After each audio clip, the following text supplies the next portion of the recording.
Hola, bienvenidos a NTD Noticias. Soy Eduardo Zompa y estas son las noticias del día de hoy. El Senado confirmó a Alejandro Mayorkas como secretario de Seguridad Nacional. Será el primer inmigrante latino en ocupar el puesto. Tenemos un análisis sobre las órdenes ejecutivas de Biden en materia de inmigración y el impacto que representan para inmigrantes y estadounidenses. Ante los esfuerzos de los demócratas para enjuiciar a Trump, el equipo de defensa legal pide al Senado que desestime el artículo de impeachment. Y en Rusia, el líder opositor ruso Alexei Navalny fue condenado a más de 2 años y medio de prisión.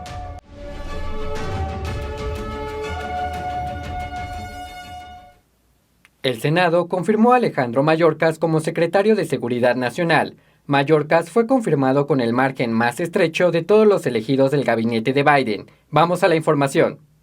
Alejandro Mayorkas será el primer inmigrante latino en dirigir el Departamento de Seguridad Nacional. El Senado lo confirmó el martes tras una votación de 57 a 43. Los republicanos del Senado se opusieron al nominado, citando una investigación del DHS de 2015, en la que se alegaba que Mayorkas influyó indebidamente en un programa de visados. El senador de Texas, Ted Cruz, afirmó en Twitter que Mayorkas ha mostrado un reiterado desprecio por el Estado de Derecho. Cruz instó a sus colegas a oponerse al candidato. Él citó un informe del inspector general del DHS sobre el servicio de Mayorkas como director de los servicios de ciudadanía e inmigración del DHS o USCIS. El informe cita las quejas de una denunciante de los empleados del DHS, que afirma que Mayorkas se saltó el procedimiento normal para favorecer a candidatos a obtener tarjetas de residencia que eran políticamente poderosos. El inspector general declaró que al hacerlo, Mayorkas violó la política del USCIS. Como líder del DHS, Mayorkas supervisará a 240.000 empleados relacionados con la seguridad fronteriza, la aplicación de la ley de inmigración, la ciberseguridad y otras misiones. Se espera que Mayorkas dirija un grupo de trabajo destinado a reunir a los padres inmigrantes que han sido separados de sus hijos. Mayorkas asumirá el cargo justo cuando el Departamento de Estado responda al ciberataque contra SolarWinds, en el que varias agencias federales estadounidenses fueron hackeadas. ¿Es constitucional llevar a cabo un impeachment contra un expresidente? 9 demócratas encargados del juicio político creen que sí y describieron sus razones. NTD tiene los detalles de la noticia y la respuesta del equipo de Trump. El expresidente Trump es singularmente el responsable de la violencia y la destrucción que se desarrollaron en el Capitolio el 6 de enero, dijeron 9 demócratas encargados del impeachment, quienes presentaron un escrito de 80 páginas en el que explican su argumento contra el expresidente. Ellos alegan que lo ocurrido en el Capitolio fue consecuencia del discurso del presidente y por ello se le debería condenar y prohibir que vuelva a ocupar el cargo en el futuro. Aunque Trump enfatizó a la gente que debía ser pacífica, sus pedidos de fuerza para luchar valientemente presuntamente anulan su rechazo de la violencia. El escrito también discrepó con las demandas electorales de Trump.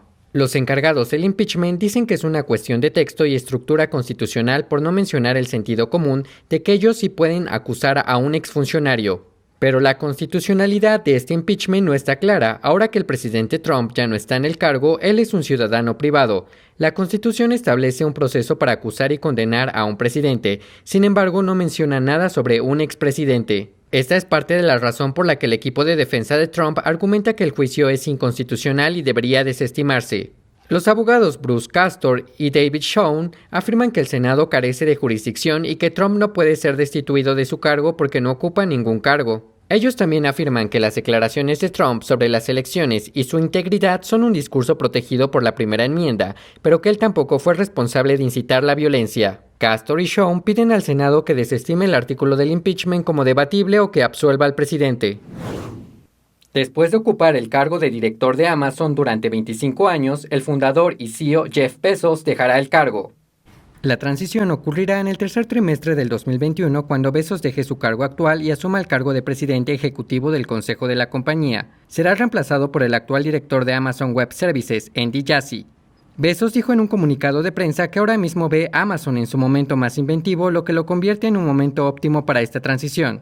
No dio más explicaciones sobre la medida. Hoy Biden firmó más órdenes ejecutivas relacionadas con la inmigración. Echamos un vistazo a las nuevas órdenes y lo que representan para los inmigrantes y los americanos.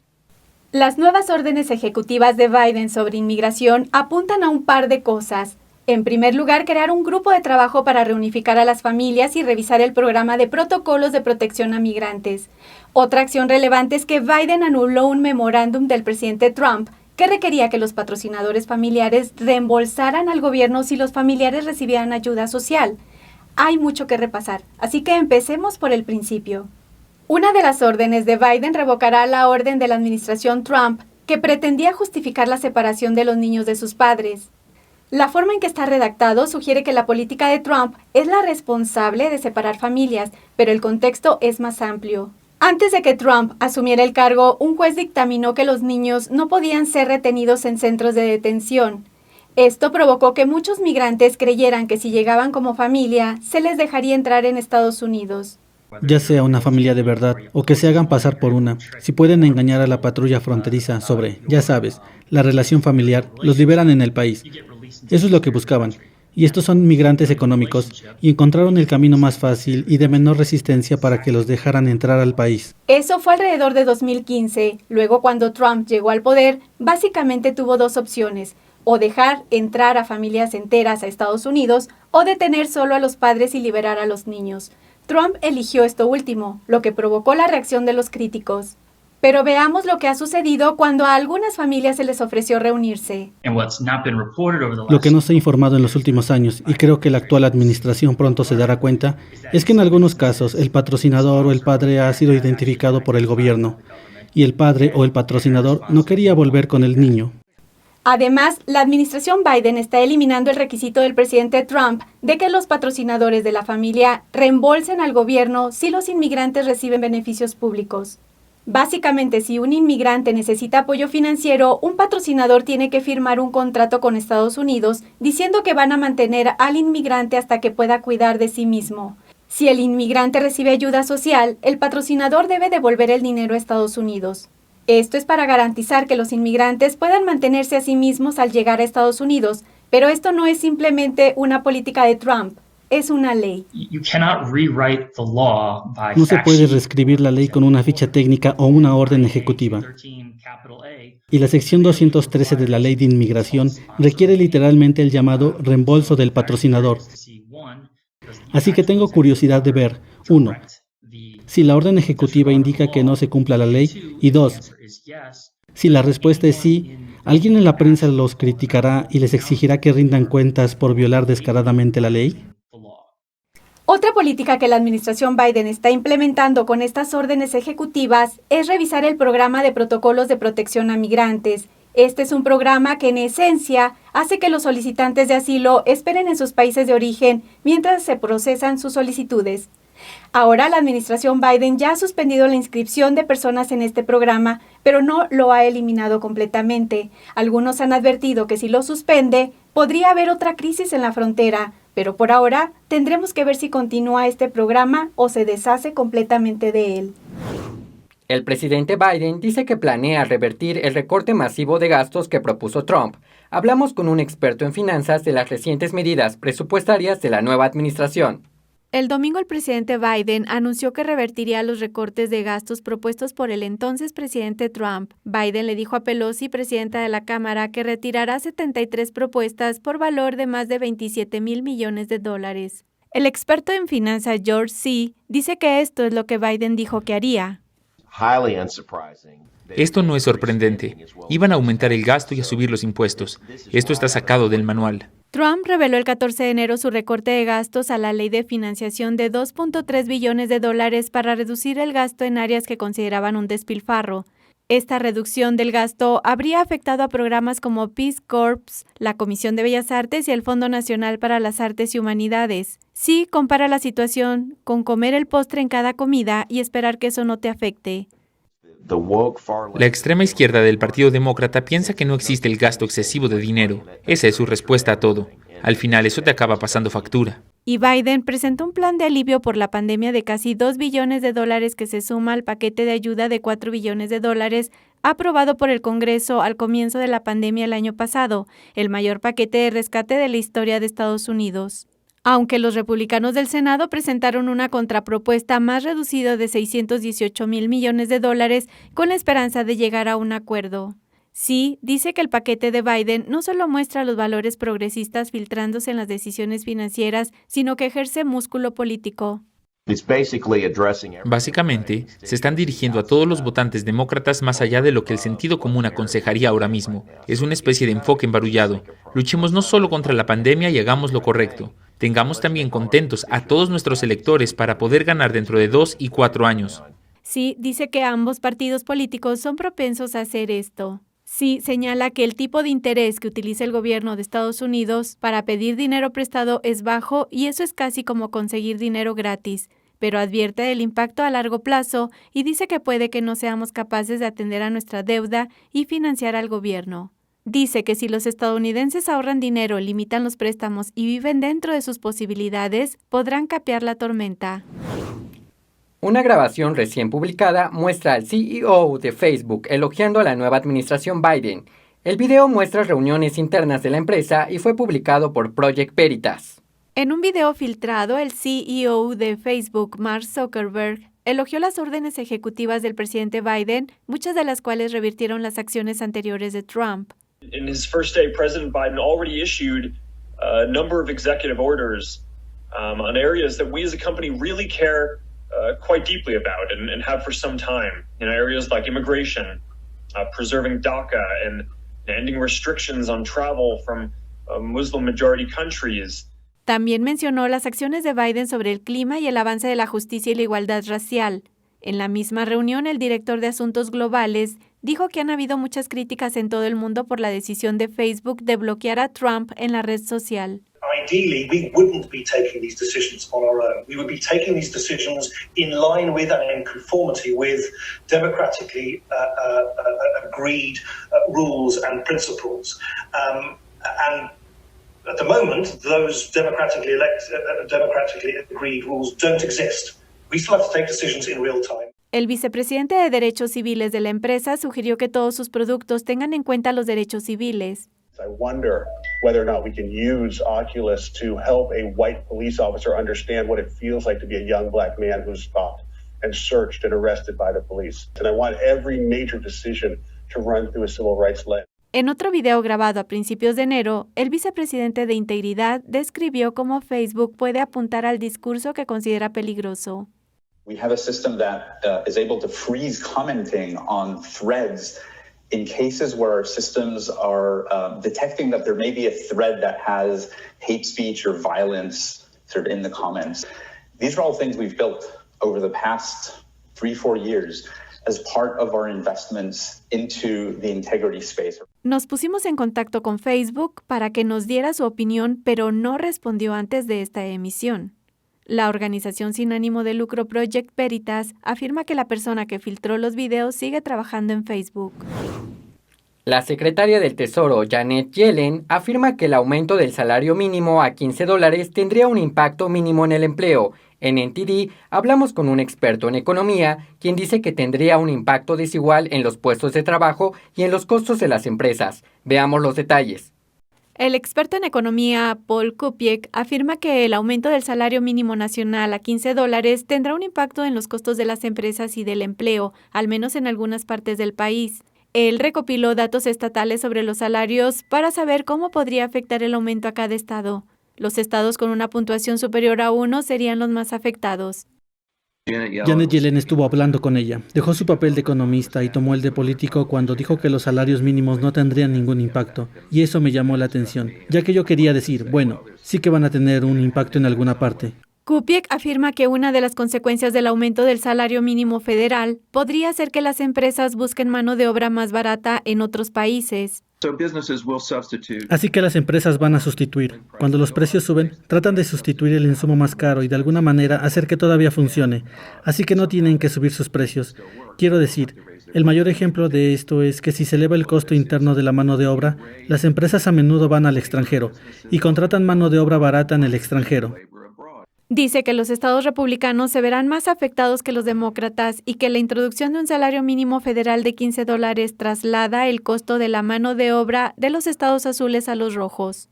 En lugares como Nueva York o California, las escalas salariales son más altas que en Arkansas o Mississippi. Así que si impones los costos laborales de Nueva York sobre Arkansas, no va a ser una gran ventaja para las empresas de Arkansas. También explicó que los datos no incluyen el trabajo agrícola y en muchos casos el salario mínimo de un estado puede ser diferente para este sector que en otro tipo de trabajos, ya que la tasa es más baja. El gobernador de Florida, Ron DeSantis, rechaza la idea de dar prioridad a los reclusos en la vacunación contra el virus del PSC, antes que a los ancianos del estado. El gobernador republicano se ha comprometido a que el acceso de los mayores a las vacunas sea una prioridad estatal. Dijo en una rueda de prensa que Florida ocupa el primero o segundo lugar del país en porcentaje de personas mayores que fueron vacunadas. DeSantis dijo que casi el 30% de los 4.5 millones de ancianos del estado están vacunados contra el virus. DeSantis rechazó la idea de vacunar a los presos antes que a los ancianos. La cifra de muertos en el sistema penitenciario del estado superó los 200 en enero. El sitio web del proyecto Marshall dice que Florida ha registrado la mayor cantidad de muertes de reclusos entre todos los sistemas penitenciarios estatales. Un nuevo estudio afirma que la pandemia ha fortalecido la fe de la gente, especialmente en Estados Unidos. NTD conversó con un pastor sobre las razones de este fenómeno y lo que podría significar para la espiritualidad de la nación. Los estadounidenses están reencontrando su espiritualidad. Una encuesta del Pew Research Center reveló que cerca de 3 de cada 10 estadounidenses adultos dicen que la pandemia reforzó su fe y cerca de 4 de cada 10 dicen que estrechó los lazos familiares. El pastor Bobby Bledsoe dijo que esto se debe a que en tiempos de incertidumbre la gente recurre a su fe. Cuando no pueden controlar la situación con la normalidad de antes, esto tiende a hacer que la gente se refugie en sus sistemas de creencias arraigados. Según Bledsoe, las dificultades y la incertidumbre han acercado a los cristianos a Dios y a sus familias. Nos reunimos más en familia, dedicamos menos tiempo a hacer cosas en las que normalmente perdíamos el tiempo, y de acuerdo al confinamiento, todos hemos estado así. La encuesta también reveló que de los países desarrollados, los estadounidenses son los que más dicen haber reforzado su fe religiosa con el brote. Bledsoe dijo que eso se debe a que Estados Unidos se fundó sobre valores judeocristianos y protege la libertad de religión a diferencia de los países que practican el socialismo y el comunismo. El pastor recordó una vez que predicó en Cuba.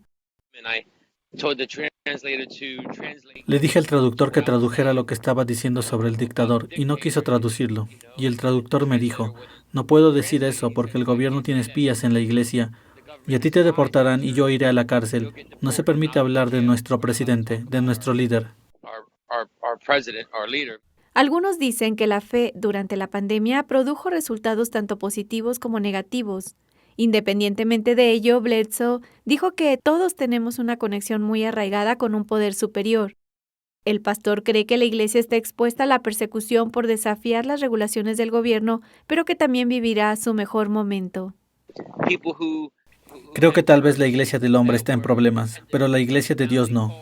La gente que tenía una iglesia que dependía de cultos de personalidad o que dependía de la fama, tal vez esas iglesias están en problemas, pero realmente creo que Dios no ha terminado con su iglesia todavía y que Dios va a elevar el estándar. Vas a ver la hora más grande que la iglesia ha visto jamás y creo que la gente va a responder en masa a lo que Dios hace. Un tribunal federal de apelaciones anuló las regulaciones estatales sobre el coronavirus en una ciudad de California que establecía un número específico de asistentes a las iglesias, pero mantuvo otros límites a los servicios religiosos en zonas muy afectadas por la pandemia. Pasamos a noticias internacionales con María Laura Claverí, quien nos tiene las noticias más importantes de Latinoamérica y el mundo. Gracias, Eduardo. La pandemia del virus del PSC ha llegado nuevamente hasta las más altas esferas del fútbol soccer. Esta vez es el presidente del Real Madrid quien dio positivo al virus. Veamos los detalles. El Real Madrid confirmó este martes que su presidente Florentino Pérez dio positivo al virus del PSC. Sin embargo, no presenta ningún síntoma de la enfermedad. Pérez se suma a una lista de miembros del Real Madrid que dieron positivo al virus, como su propio entrenador Zinedine Zidane, los expresidentes Fernando Martín y Lorenzo Sanz, quien falleció el año pasado por la enfermedad. A más de un año de que iniciara la propagación del virus del PSC en todo el mundo, los países donde la influencia del comunismo es más fuerte, en especial los que tienen mayores vínculos con el Partido Comunista Chino, son los más afectados. En 2012, el presidente del equipo merengue, junto a Xu Jiajin, uno de los hombres más ricos de China y miembro del PSC, fundó la Escuela Sociodeportiva de Guangzhou. La escuela de fútbol de aproximadamente 2.500 alumnos y 150 entrenadores es considerada como la más grande del mundo. En 2014, el empresario chino fundó la filial en España. Pérez también se dio un espacio dentro del estadio Santiago Bernabéu al ciudadano chino Roger Chen, quien construyó el restaurante asiático más lujoso de Europa, Zen Market. El restaurante al que suelen asistir los altos funcionarios del PSC cuenta con una enorme estatua del dictador comunista Mao Zedong. Roger Chen ha mencionado que Florentino Pérez demostraba admiración hacia el ex líder comunista.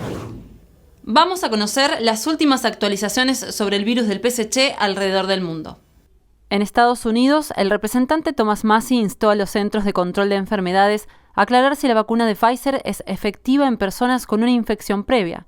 Los CDC habían informado que la vacuna tenía una infección alta y constante para las personas con o sin ninguna infección previa. Sin embargo, Massie dijo que la interpretación no era cierta y varios funcionarios de salud admitieron que era necesario actualizar su informe. Por su parte, el Banco de México informó este martes que a pesar de la pandemia, las remesas en México aumentaron un 11.4% debido a un mayor número de envíos. Las transferencias fueron enviadas principalmente a Estados Unidos, con un crecimiento del 11.8% interanual, a pesar del golpe económico del año pasado. El flujo de remesas es un alivio para México, tras la contracción de su economía en un 8.5% en 2020. Y en España, el gobierno anunció que cerrará sus fronteras a las personas procedentes de Brasil y Sudáfrica, debido a las nuevas cepas del virus detectadas. La medida entró en vigor este miércoles y se mantendrá vigente durante 14 días. Desde noviembre del año pasado, España exige una prueba PCR negativa a ciudadanos de países en riesgo que entren por vía aérea o marítima, la cual tiene que ser realizada 72 horas antes de su llegada. Pasemos a Asia. En Japón, las autoridades se preparan para extender el estado de emergencia en Tokio por un mes más, tras la recomendación de un panel de expertos. Se espera que el primer ministro, Yoshihide Suga, anuncie la extensión que durará hasta el 7 de marzo. Hasta ahora, Japón ha reportado más de 390.000 casos del virus del PSC y más de 5.800 muertes. Y en la India, una encuesta del gobierno en Nueva Delhi informó que más de la mitad de los 20 millones de habitantes de la ciudad podrían haber sido infectados con el virus. La India ha reportado cerca de 10.800 millones de casos del virus, pero la encuesta del martes sugiere que la cifra real podría ser más alta entre los 1.350.000 millones de habitantes. Un tribunal ruso dictó más de 2 años y medio de prisión para el crítico del Kremlin, Alexei Navalny, en un caso que ha desatado protestas nacionales y conversaciones sobre nuevas sanciones occidentales. La autoridad penitenciaria estatal de Moscú acusó a Navalny de violar su libertad condicional y lo condenó a 3 años y medio de prisión. Sin embargo, el abogado del político dijo que solo cumplirá 2 años y 8 meses en la cárcel al tomar en cuenta su tiempo bajo arresto domiciliario. Durante la audiencia se observaron varios autos con matrícula diplomática estacionados cerca del edificio del Tribunal de la ciudad de Moscú. A pesar del enorme despliegue policial, los partidarios de Navalny llevan semanas protestando por todo el país. Incluso una persona de tan alto perfil puede ser arrestada durante una transmisión de televisión en vivo sin una razón. Eso significa que ellos pueden hacer lo que quieran con nosotros, con personas desconocidas como tú y yo. La única opinión posible aquí es que este juicio es una farsa, como muchos otros juicios en Rusia. Este es un caso con motivaciones políticas, obviamente. La persona fue envenenada en Rusia, pero ese crimen no está siendo investigado. Al menos 237 personas fueron detenidas fuera del tribunal. El abogado de Navalny dijo que apelará a la sentencia. Y ahora los dejo con Julián Bertone, quien nos trae las noticias sobre China. China informó de un descenso radical de las cuentas telefónicas el año pasado, la friolera de 5 millones. Esto genera dudas sobre el número real de muertes por el virus en el país. China registró un descenso de 5 millones de cuentas de clientes de telefonía móvil en 2020. Esto según cifras de los 3 mayores operadores de telefonía del país, quienes dominan el mercado en China. La caída es sumamente inusual. Y es que las cuentas de teléfonos aumentaron en más de 60 millones en 2019 y 120 millones en 2018. Las autoridades chinas dijeron a principios del año pasado que la caída de las cuentas telefónicas pudo estar causada por la desaceleración de la economía. Sin embargo, el régimen informó de un aumento del 2,3% del PBI interanual en 2020.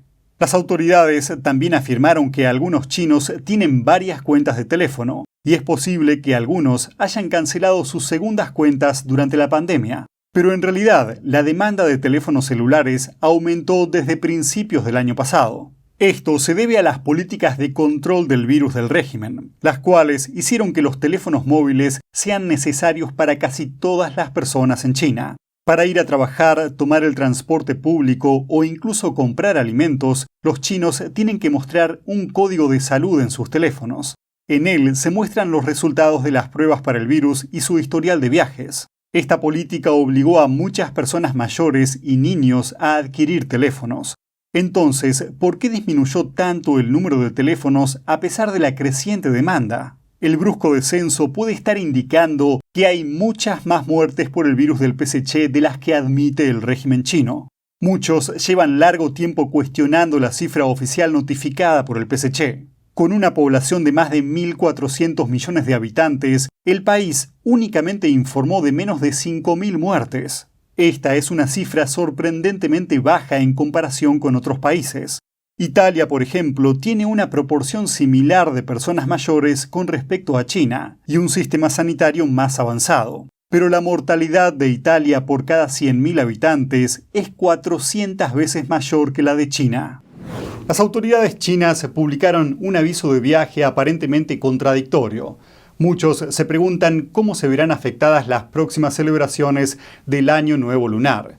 El Año Nuevo chino cae el día 12 de febrero de este año. Es la fiesta más importante del año para gran parte de Asia y es un momento importante para viajar y visitar a la familia. Sin embargo, en un contexto de creciente preocupación por el virus en todo el país, el último aviso de viaje de Beijing está suscitando interrogantes. Un comunicado del Consejo de Estado de China emitido durante el fin de semana autoriza los viajes durante los días feriados e incluso ordena a las autoridades locales que no impidan a los viajeros entrar y salir. También les pide que no exijan cuarentenas en casas o en hoteles. Por último, señala que no se debe obligar a quienes viajan desde regiones de bajo riesgo a someterse a pruebas para el virus. La temporada de viajes de Año Nuevo en China comenzó oficialmente la semana pasada, aunque las autoridades chinas afirman que este año se espera que viaje solo una décima parte de las personas en comparación con el año pasado. En 2020, millones de chinos viajaron durante la temporada alta del Año Nuevo Lunar. Se cree que la propagación del virus aumentó en esa época. Esto se debe en parte a que las autoridades chinas se negaron a admitir la existencia de la transmisión del virus de persona a persona hasta que los viajes por Año Nuevo ya estaban en pleno apogeo desde hacía más de una semana. Este último aviso, que flexibiliza notablemente las normas para viajar, se produce tras un anuncio más estricto publicado la semana pasada. En el mismo se desaconsejaba viajar e imponía normas más estrictas de cuarentena y pruebas obligatorias de detección del virus. El analista de asuntos de China Tan Xingyuan dice que estos avisos contradictorios apuntan a otra cuestión. Señalan que Beijing está preocupado por las pérdidas económicas provocadas por la disminución de los viajes. Explicó, y cito, no viajar significa no tener reuniones familiares, no hacer regalos y no tener grandes cenas, y agregó que también están en juego consideraciones políticas. El líder del Partido Comunista, Xi Jinping, afirmó en repetidas ocasiones que China derrotó con éxito a la pandemia. Los expertos sugieren que las nuevas medidas se tratan de un intento de aumentar su reputación política y de dar más legitimidad al régimen. Estas fueron las noticias del día de hoy. Invitamos a toda nuestra audiencia a que se suscriban a nuestro nuevo canal de Rumble. Encontrarán el enlace en la descripción de este vídeo. También los invitamos a suscribirse a nuestra lista de correo para así recibir nuestras novedades, en especial en caso de que debamos cambiar de plataforma. También encontrarán el enlace en la descripción. Muchas gracias por acompañarnos, que tengan una feliz noche, nos vemos mañana.